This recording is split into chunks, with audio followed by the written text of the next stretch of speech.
Shalom, शालोम, शालोम। प्रभु यीशु मसीह नासरी के नाम में हम यूहन्ना 6:35 से शुरू करते हैं। यीशु ने उनसे कहा, जीवन की रोटी मैं हूँ, जो मेरे पास आता है वह कभी भूखा ना होगा, और जो मुझ पर विश्वास करता है वह कभी प्यासा ना होगा। रोटी जीवन के लिए आवश्यक है, शरीर के लिए आवश्यक है, आत्मा के लिए भी आवश्यक है। बाइबल में स्पष्ट है, गेहूं का दाना जब तक मरता नहीं वो पौधा बनेगा नहीं और बहुत से फल उसमें आएंगे नहीं। जब हम रोटी को जानते हैं तो गेहूं को भी पहचाने, और गेहूं शब्द बोल देने से हिंदी में या रोटी उसका पूरा सार्थक अर्थ समझ में नहीं आता, क्योंकि सृष्टि रचयिता जो प्रभु यीशु है, जिसमें ईश्वरत्व की संपूर्णता है, आदि से है, वचन है, जिसके द्वारा रचना हुई है, यीशु के द्वारा रचना हुई है। यीशु साधन है, मूल स्रोत है प्रभु यीशु, जिससे सब चीजें निकली और सब चीजें उसी के लिए निकली, यीशु के लिए निकली। जो हम पाते हैं यूहन्ना 12:24 में कि गेहूं का दाने का मरना, गेहूं को कूटा जाना। प्रभु यीशु कूटे गए थे हमारे पापों के लिए, पीसे गए थे। निर्गमन 16 में देखा जाए तो स्वर्ग से जीवन देने के लिए मन्ना मिला था इजराइलियों को। प्रभु यीशु यूहन्ना 6 अगर हम 49 से 51 देखें तो लिखा है, तुम्हारे पिताओं ने जंगल में मन्ना खाया और मर गए, परंतु यह वह रोटी है जो स्वर्ग से उतरी है, कि मनुष्य उसमें से खाए और ना मरे। मैं स्वर्ग से उतरी हुई जीवन की रोटी हूं, जीवित रोटी हूं। मन्ना अस्थायी था, परंतु यीशु शाश्वत जीवन देने वाली रोटी है। मत्ती 4:4 कहता है, मनुष्य केवल रोटी से नहीं परंतु प्रत्येक वचन से जो परमेश्वर के मुंह से निकलता है जीवित रहेगा। यूहन्ना 6:51 कहता है, जो इस रोटी में से खाएगा वो हमेशा जीवित रहेगा। आज जब हम रोटी को देख रहे हैं, वचन को देख रहे हैं और उसके मूल को देख रहे हैं, तो हम शुरू करेंगे जैसा उत्पत्ति 1:1 में कहा गया, बराशित bara एलोहिम एथ हशमाइम विहारेट्स। और इसमें आज आप जानेंगे बर को, बर जैसे हमने पानी की बूंद को जाना और पानी जाना, आशीष जानी।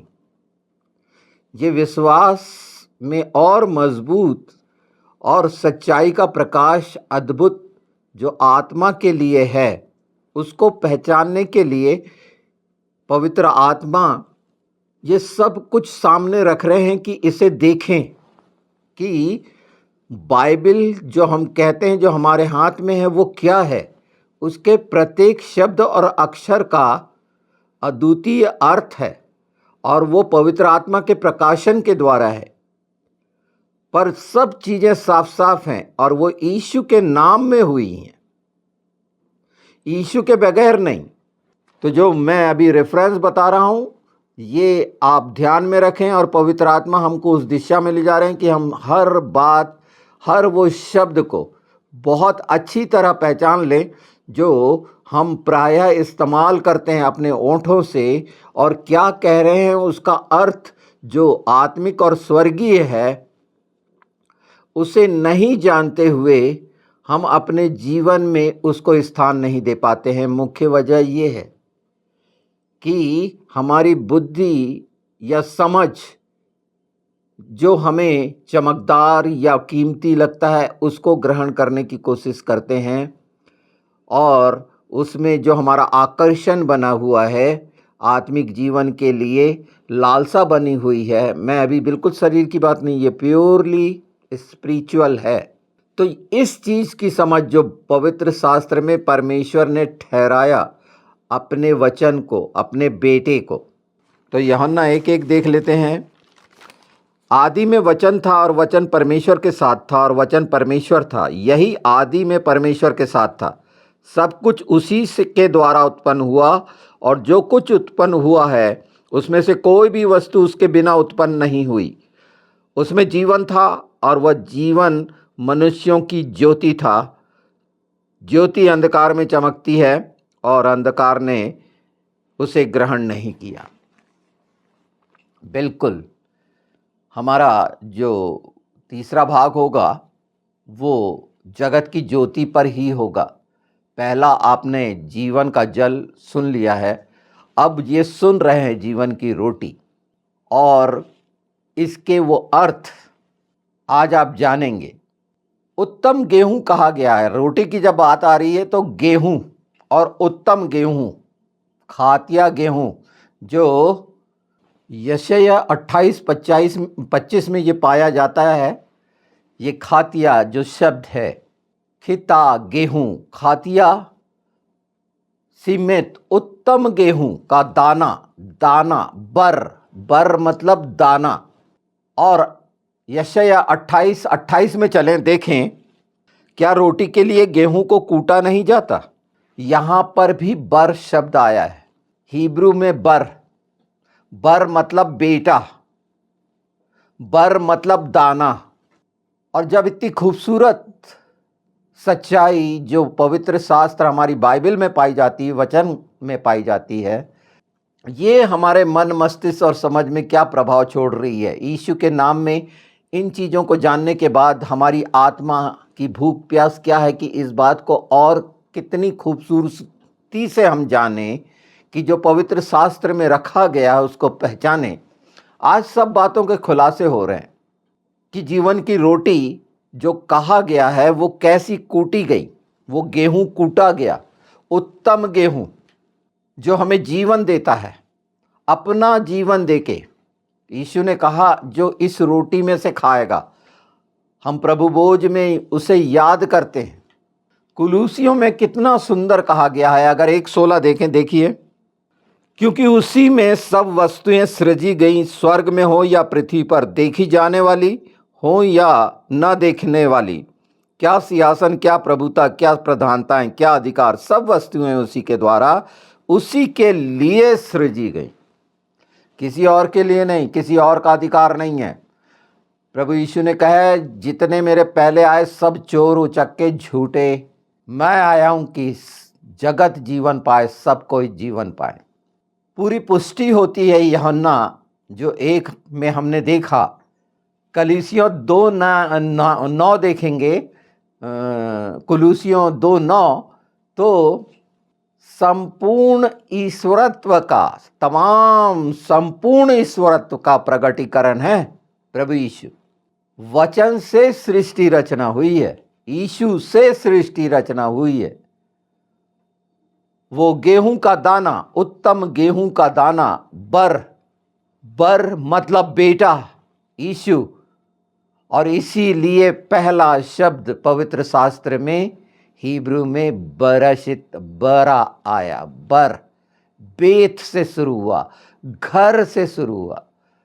बैतलहम बोलते हैं ना, जिसे लहम कहते हैं, लहम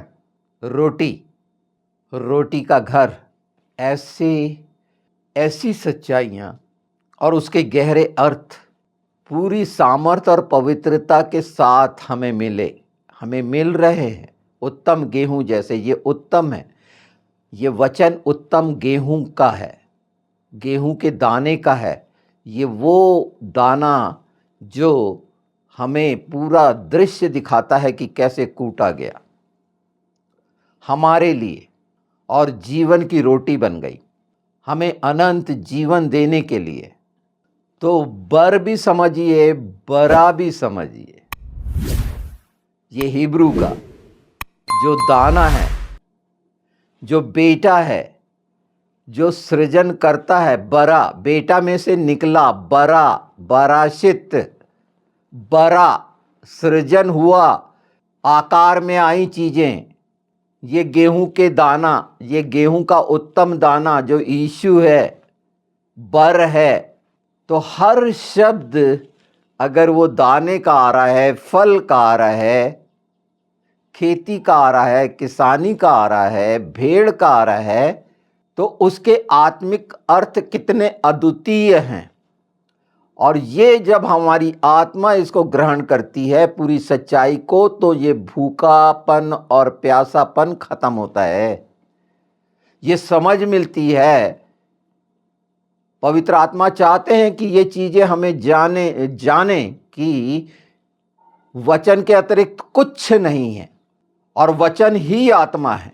और आज पवित्र आत्मा के द्वारा हम बर को समझ रहे हैं, बरा को समझ रहे हैं। जैसे हमने जल को समझा और जल की बूंद को समझा और जीवन का जल को समझा, आज हम जीवन की रोटी की जो बात कही गई यीशु ने कहा, और पूरा क्यों प्रभु यीशु ने ही कहा, ये पूरी समझ वचन में है, उन पदों में है जो सब साफ प्रकाश में लाकर प्रकट कर देती है, दिखा देती है कि प्रत्येक शब्द का अर्थ कितना यथार्थ है। और वो जीवित रोटी जो हमारे लिए गाड़ी गई, मारी गई, 3 रोटियां बनाते थे ना, ये नियम था। भेंट की रोटी आपने देखे, भेंट की रोटी कहाँ रखी जाती थी? पवित्र स्थान में। क्या थी वो भेंट की रोटी? यीशु ही तो थी जो हमें मिली, याजकों को खाने के लिए होती थी। ये गहरे अर्थ इतनी सरलता से पवित्र आत्मा जो पहचान करा रहे हैं, वो इसीलिए है कि मसीहत पहचानी जाए। ये सर्वोत्तम ज्ञान है जो स्वर्ग से उतरा है, ये किसी को नहीं मिला।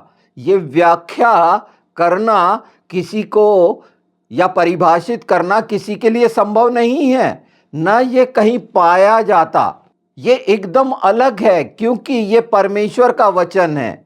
बाइबिल वचन है, यीशु है, इसीलिए संपूर्णता है। उससे अलग हटके बाइबिल हो ही नहीं सकती, और सृष्टि उससे अलग होके नहीं कुछ हो सकती। कोई भी चीज कहीं से भी यीशु के बगैर नहीं हुई, वचन के बगैर नहीं हुई। वो बड़ा है, बेटा है, सृजन करता है, वो वचन है। हर जगह प्रमाणित सर्वशक्तिमान परमेश्वर है, सारे अधिकार का मालिक स्वामी है, सारे अधिकार यीशु की अधीनता में है। उसके बगैर कुछ भी नहीं हो सकता। वही समय है और प्रकाश है। जीवित जीवित जीवित वचन, जीवित सच्चाई क्यों है? हमारे जीवनों को बदलने वाली, हमारी पहचान कराने वाली। वचन ने हमें पहचान कराया कि हम समानता और स्वरूप में रचे गए हैं यीशु के द्वारा, वचन के द्वारा। संपूर्ण ईश्वरत्व यीशु है, वो आत्मा भी है, पूरी पहचान यीशु है। पिता को किसी ने नहीं देखा, वही पिता है। पवित्र आत्मा को किसी ने नहीं देखा, वही पवित्र आत्मा है। उसने कहा, इतने समय से मैं तुम्हारे साथ हूं, तुमने देखा है मुझे, मैं ही मार्ग हूं। आज वो सब बातें इतनी साफ हैं, उसके बाद भटकने की क्या जरूरत है? और सब चीजें समाहित उसी में होनी है, प्रकाशित वाक्य के अनुसार। और ये सच्चाई, क्योंकि वो यीशु मसीह का प्रकाशित वाक्य है, किसी मनुष्य का नहीं। मनुष्य बनकर परमेश्वर ने हमारे सामने वो सब बातें जो हमारी जिज्ञासा की थी प्रकट कर दी। क्योंकि मनुष्य देखना चाहता है, सुनना चाहता है, और यीशु को लोगों ने देखा और सुना, जिसे हम देख रहे हैं और सुन रहे हैं, जिसे आप देख रहे हैं और सुन रहे हैं, और ये सच्चाई को जान रहे हैं कि गेहूं जैसा दाने का कितना गहरा अर्थ सिर्फ पवित्र शास्त्र बाइबल में पाया जाता है। इसकी व्याख्या और कहीं मिलेगी क्या? और वो प्रभु यीशु से जुड़ी हुई होगी क्या? लोग कितना भी जोड़ने की कोशिश करें झूठ, तो झूठ झूठ है, क्योंकि सच इतना अद्भुत सत्य है, अद्वितीय है, कि इसमें कुछ भी घटाया बढ़ाया नहीं जा सकता, कोई भी नहीं कर सकता इस पृथ्वी का। और इसीलिए वचन में कहा गया है, जो इसको घटाने बढ़ाने की कोशिश करेगा उसके परिणाम क्या होंगे। जो मनमानी करने की कोशिश करेगा, खोजबीन करके लंबा खींचना खाचना करेगा, जो करते हैं उनके परिणाम वचन को तोड़ने वाले। यही जो जीवन देने वाली रोटी है, जो हमारे लिए मारी गई, गाड़ी गई, कि हम जीवन पाएं। इस रोटी के बिना मरा हुआ है एक इंसान, वो मरा हुआ है, वो जीवन देने आया। जीवन का जल जो है, और जल के द्वारा ही सृष्टि नाश हुई, ये अपने आप में साबित करता है। अगर जीवन की रोटी को ग्रहण नहीं करेंगे तो नाश हो जाएंगे वो सब जिन्होंने उसे इनकार किया। तो वो पानी की एक बूंद, एक दाना पूरे पवित्र शास्त्र का खुलासा है। ये और कहां पाया जाएगा? हाँ, ये दाना मनुष्य के जीवन में कितना असर कर रहा है, कैसे रखा है, ये तो सुनने वाले जाने। उस जीवन के जल की बूंद को कैसे रखा है संभाल के, ये तो वो जाने। अगर ये दाना और ये बूंद नहीं संभलती, तो जो आगे हम जानेंगे, जगत की ज्योति मैं हूं, जीवन की ज्योति मैं हूं, ये तीन ही बात तो है ना। और दरवाजे खुले हैं, खिड़की खुली है, समय, ये सब दरवाजा, क्योंकि सिर्फ एक ही दरवाजा है, बहुत सारे रास्ते नहीं हैं, एक ही रास्ता है, इसलिए कि ये और कहीं नहीं पाया जाता। ये स्वर्गीय रास्ता है, आत्मिक रास्ता है, सच्चाई का और प्रकाश का रास्ता है, जिसमें दाने का अर्थ है, बूंद का अर्थ है। यीशु में मैं आशा रखता हूं कि आप सब इस बरा गेहूं का दाना, उत्तम खातिया गेहूं को जानेंगे और इस महत्वपूर्णता को अपने जीवन में समझकर सच्चाई से ग्रहण करेंगे, तो भूख खत्म हो जाएगी, यीशु साथ हो जाएंगे। और भूखा होना, संसार का भूखा होना, आत्मा का भूखा होना बहुत अलग है। मन्ना मिला, जीवन हमारे साथ है, मन्ना परमेश्वर ने दिया, और इस चीज की समझ नहीं रहने के कारण वो 40 साल में जितने थे मर गए, जिन्होंने मन्ना खाया। ये सच्चाई है। और जीवन की रोटी को मिलने के बाद भी अगर संसार की लालसा रखते हुए शरीर की लालसा की भूख प्यास अगर कोई मिटाता है, तो जान ले कि वो अंधकार में है। और यीशु इसलिए आया कि प्रकाश में आ जाएं, और वचन की सच्चाई प्रकाश में लाती है, और आ रहे हैं। तो ये खूबसूरती यीशु की है, यीशु मसीह में है, हमारे उद्धारकर्ता में है। आनंदित होइए इन सच्चाइयों को जानने के बाद। आत्मा में परमेश्वर ने जो आनंद रखा, यीशु ने जो आनंद दिया, वो आपको मिलेगा कि वो देने वाला कितना खूबसूरत है। और प्रत्येक वादा और प्रतिज्ञा सच है। उसकी शांति में रहकर बाढ़ जो हैं, क्योंकि वो समय आ रहे हैं और दिख रहे हैं। संसार के लोग संसार की भाषा में बात करेंगे, मसीह में जो है वो वचन की भाषा में बात करेगा। और वचन की समझ होना पवित्र आत्मा चाहते हैं कि वो हम पाएं यीशु के नाम में, और निरंतर स्वस्थ होते जाएं आत्मिक रीति से, कि आत्मिक देह जो है वो लगातार और लगातार विकसित होती जाए यीशु के नाम में।